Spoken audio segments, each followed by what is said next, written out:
শুরু হয়ে গেছে। বিসমিল্লাহির রহমানির রহিম। হামিদপুর আলহেরা কলেজে অনলাইন ক্লাসে সকলকে স্বাগতম। আশা করি তোমরা ভালো আছো। আমি তোমাদের ইতিপূর্বে আরও 3টি ক্লাস নিয়েছিলাম। আজকে আমার চতুর্থ নম্বর ক্লাস। এই ক্লাসে আমি তোমাদের আলোচনা করব, পূর্বে আলোচনা করেছিলাম পূর্বে আলোচনা করছিলাম আমরা ওয়াহদানিয়াতুল্লাহ প্রবন্ধ থেকে, ওয়াহদানিয়াতুল্লাহ আল্লাহর একত্ববাদ এই প্রবন্ধ থেকে আলোচনা করেছিলাম। সেখানে আমি তোমাদেরকে প্রথম 2টা আয়াত আলোচনা করেছিলাম। আজকে আমরা 3য় নম্বর আয়াত আলোচনা করব। প্রথম আয়াতে ছিল আল্লাহর প্রশংসা, তার রাসূল বা তার মনোনীত বান্দাদের প্রতি সালাম, শান্তি, দুরূদ বর্ষণ হোক, এবং আল্লাহ শ্রেষ্ঠ, কোনো মূর্তি পূজা উপাস্য কোনো শ্রেষ্ঠ নয়। দ্বিতীয় আয়াত আলোচনা ছিল এই আকাশ এবং জমিন কে সৃষ্টি করেছে। এই আকাশ এবং জমিন, আম্মান খলাকাস সামাওয়াতি ওয়াল আরদ, আকাশ এবং জমিন তিনি সৃষ্টি করেছেন। ওয়ানসালা লাকুম মিনাস সামাই ওয়াল আরদ, মিনাস সামাই মাআন, আর তিনি তোমাদের জন্য পানি বর্ষণ করেন আকাশ থেকে। ফাআম্বাতনা বিহি হাদাইকা যাতা বাহাজা, এবং সেই পানির দ্বারা তোমাদের সবুজ শ্যামল বাগান তিনি রচনা করেন। মা কানা লাকুম আনতুন বিতু সাজারাহা, তোমরা অনুরূপ একটি গাছ কখনোই তৈরি করতে সক্ষম নও। বালহুম কওমুন ইয়াদিলুন, আইলাহুম মা আল্লাহ, আল্লাহর সাথে কোনো উপাস্য আছে কি? বালহুম কওমুন ইয়াদিলুন, বরং তারা একটা সত্য বিচ্যুত সম্প্রদায়। এই পর্যন্ত তোমাদের আলোচনা করেছিলাম গত ক্লাসে। আজকে আমি তোমাদের এর পরের আয়াতগুলা আলোচনা করব। সেখানে আসছে দেখো, আম্মান জাআলাল আরদা করারান ওয়া জাআলা খিলালাহা আনহারান ওয়া জাআলা লাহা রাওয়াসিয়া ওয়া জাআলা বাইনাল বাহরাইনি হাজিজান আইলাহুম মা আল্লাহ বাল আকসারুহুম লা ইয়ালামুন। আর এখানে আল্লাহ তাআলা আবার প্রশ্ন করতেছেন যে আম্মান জাআলাল আরদা করারান, আর বলো কে এই পৃথিবীকে বাসের উপযোগী করে তৈরি করেছেন। আম্মান জাআলা, আর বলো কে তৈরি করেছেন আরদা পৃথিবীকে করারান বসবাসের উপযোগী করে। অর্থাৎ আমরা যদি বসবাস করতে যাই, সেই জমিটা লাগবে সমতল, সেখানে লাগবে পাহাড়, সেখানে নদী লাগবে, গাছপালা লাগবে, সবুজ মাঠ লাগবে, কারণ সবুজ মাঠে আমাদের খাবার লাগবে, ফল তৈরি হবে। এরপরে পানির জন্য নদী দরকার, তাই এবং বসবাসের জন্য সমতল জমি দরকার। আল্লাহ তাআলা সবই ব্যবস্থা করেছেন। তাই তিনি বলছেন আম্মান জাআলাল আরদা করারান, আর বলো কে তোমাদের জন্য এই পৃথিবীকে বসবাসের উপযোগী করে সৃষ্টি করেছে। অর্থাৎ বসবাসের উপযোগী করে সৃষ্টি করেছেন একমাত্র রব্বুল আলামিন। আল্লাহ আমাদের এই পৃথিবীকে বসবাসের উপযোগী করে সৃষ্টি করেছেন। তিনি সে কথা বলছেন। আম্মান, মান মানে কে, আস হামদা ইস্তেফাম, আর বলো কে জাআলা তৈরি করেছেন, আরদা পৃথিবীকে, করারান বসবাসের উপযোগী করে, ওয়াজাআলা লাহা খিলালাহা আনহারান, এবং তিনি কি করেছেন, দুই পর দুই সমুদ্রের মাঝখানে তিনি আড়াল সৃষ্টি করেছেন। আমরা দেখতে পারি যে 2টা পানি বয়ে যাচ্ছে, যেমন আমাদের বাংলাদেশেও আছে পদ্মা এবং মেঘনা, 2টা সমুদ্র পানি একসাথে বয়ে যাচ্ছে, কিন্তু মাঝখান দিয়ে দেখা গেছে যে 2টা পানি 2 রকম, কেউ সাথে মিশতেছে না। পদ্মার পানি এই, যমুনার পানি মাঝখান দিয়ে একই দ্বারা বয়ে আছে, কিন্তু এর পানি এদিকে আসছে না, এর পানি ওইদিকে যাচ্ছে না। এই যে আড়াল সৃষ্টি করে দিয়েছেন।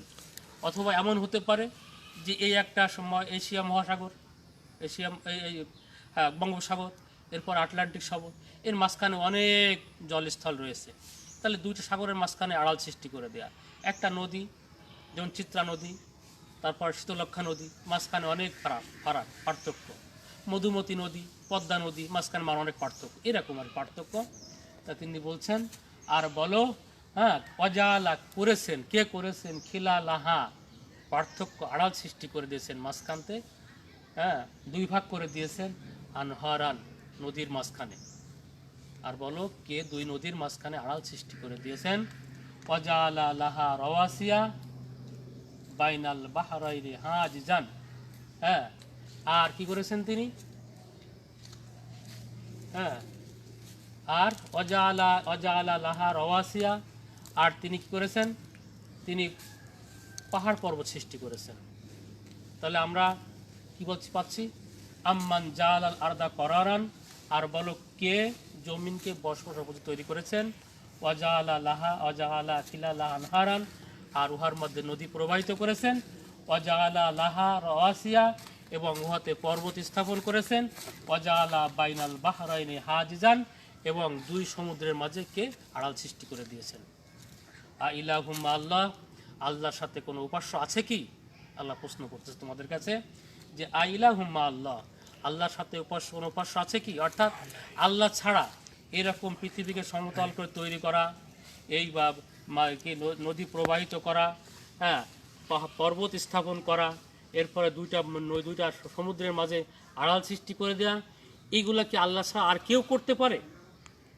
আল্লাহ প্রশ্ন করেছেন, বাল আকসারুহুম লা ইয়ালামুন, বরং তাদের অধিকাংশই জানে না।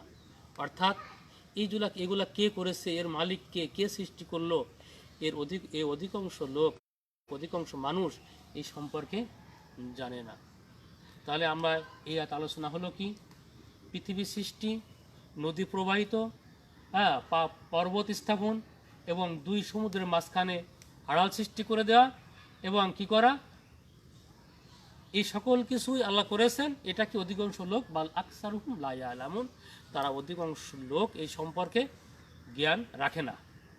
এরপর আল্লাহ বলছেন, আম্মা ইউজিবুল মুত্তাররা ইজা দাআহু ওয়া ইয়াকশিফু সুআ মুত্তাররা, আম্মা ইউজিবুল, আর বলো কে ইউজিবুল সাড়া দেয়, মুত্তাররা, যখন রোগাগ্রস্ত ব্যক্তি, বিপদে পড়া ব্যক্তি, হ্যাঁ, ব্যথায় আকুল হওয়া ব্যক্তি আহ্বান করে।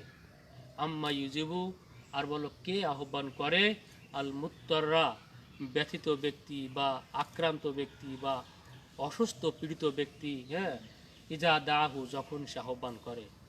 অর্থাৎ ব্যথিত, ব্যাকুল, রোগাক্রান্ত ব্যক্তি যখন, হ্যাঁ, আহ্বান করে, তখন এই ডাকে একমাত্র কে সাড়া দেয়? একমাত্র আল্লাহ তাআলাই সাড়া দেয়। আর কি করেন? ওয়াকশিফু সুআ, আর তিনি তোমাদের সেই কষ্টকে দূরীভূত করে দেন। ওয়াকশিফু, তিনি দূর করে দেন, সুআ, কষ্ট। অর্থাৎ সে যে রোগগ্রস্ত আছে, সে যে পেটের ব্যথায় কষ্ট পাচ্ছে, যন্ত্রণায় কষ্ট পাচ্ছে, বিপদে পড়ে আল্লাহকে ডাকছে, তখন সেই তার ডাক শোনেন এবং তার সমস্ত কষ্টকে, ওয়াকশিফু সুআ, সমস্ত কষ্টকে দূর করে দেন। তাহলে আমরা কি বুঝতে পারলাম যে আম্মাই ইজিবুল মুত্তাররা ইজা দাআহু ওয়া ইয়াকশিফু সুআ, যখন কোনো রোগগ্রস্ত ব্যক্তি, ব্যথিত ব্যক্তি, বিপদে পড়া ব্যক্তি আল্লাহকে আহ্বান করে, তখন আল্লাহ তাআলা ওয়া ইয়াকশিফু সুআ, তিনি তার কষ্টকে দূর করে দেন। ওয়া ইয়াজআলুকুম খুলাফা আল আরদ, আর তিনি তোমাদেরকে পৃথিবীতে প্রতিনিধি সৃষ্টি করেছেন। ওয়া ইয়াজআলুকুম, আর তিনি তোমাদেরকে সৃষ্টি করেছেন, তৈরি করেছেন, খুলাফা, প্রতিনিধি হিসাবে, আল আরদ, পৃথিবীতে। আইলাহুম আল্লাহ, আল্লাহর সাথে কোনো উপাস্য আছে কি? বাল কলিলাম মা তাযাক্কারুন, তারা অল্পই স্মরণ করে। অর্থাৎ আল্লাহ তাআলা বলছে, ওয়া জাআলুকুম খুলাফা আল আরদ, তোমাদেরকে আমি পৃথিবীতে প্রতিনিধি সৃষ্টি করেছি। প্রতিনিধি কাকে বলে? খলিফা মানে প্রতিনিধি হলো কোনো কিছু তার পক্ষ থেকে প্রকাশ করা। আমরা দেখি যে এর ইংরেজিতে বলে রিপ্রেজেন্টেটিভ। দেখি আমরা যে কোম্পানির রিপ্রেজেন্টেটিভ আছে, ওষুধ কোম্পানি বিভিন্ন বাজারজাত করার জন্য রিপ্রেজেন্ট তৈরি করে। তারপর দেখা যায় কসমেটিকের কোম্পানি তৈরি করে।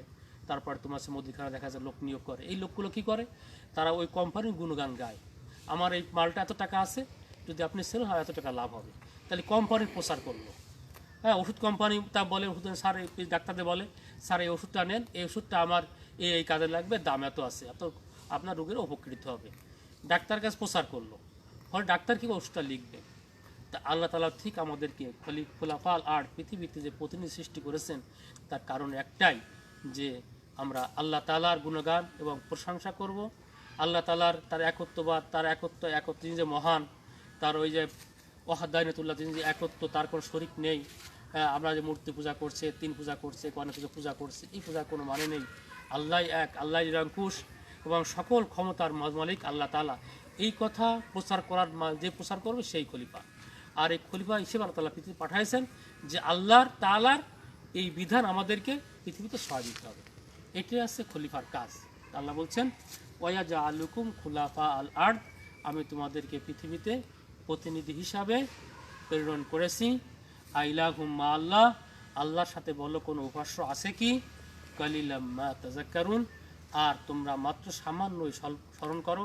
অর্থাৎ কালিল মানে সামান্য, অল্প, তাযাক্কারুন তোমরা স্মরণ করো। অর্থাৎ আল্লাহ তাআলা যে বিধিবিধান এগুলো না মেনে আল্লাহ যে নিয়ামতগুলো ভোগ করছি, এই নিয়ামতের শুকরিয়া আদায় করছি না, তার কৃতজ্ঞতা প্রকাশ করছি না, এটাই আল্লাহ বলছেন তোমরা আমার নিয়ামতের মাত্র অল্পই স্মরণ করো। কালিলাম মা তাযাক্কারুন। তাহলে প্রিয় শিক্ষার্থীরা, আমি তোমাদের কাছে আজকে 2টি আয়াত আলোচনা করলাম। আম্মান জাআল আল আরদা করারান, এখান থেকে কালিলাম মা তাযাক্কারুন, এই পর্যন্ত 2টা আয়াত আলোচনা করলাম, ছোট্ট ছোট্ট 2টা আয়াত। এই 2টা আয়াতের অর্থ তোমরা ভালো করে আয়ত্ত করে রেখো। আগামী দিন তোমাদের আবার ওই পূর্বের আলোচনা করে সামনের অংশ আলোচনা করব। সবাইকে আন্তরিক শুভেচ্ছা অভিনন্দন জানিয়ে, ধন্যবাদ জানিয়ে আজকে ক্লাস এখানে শেষ করছি।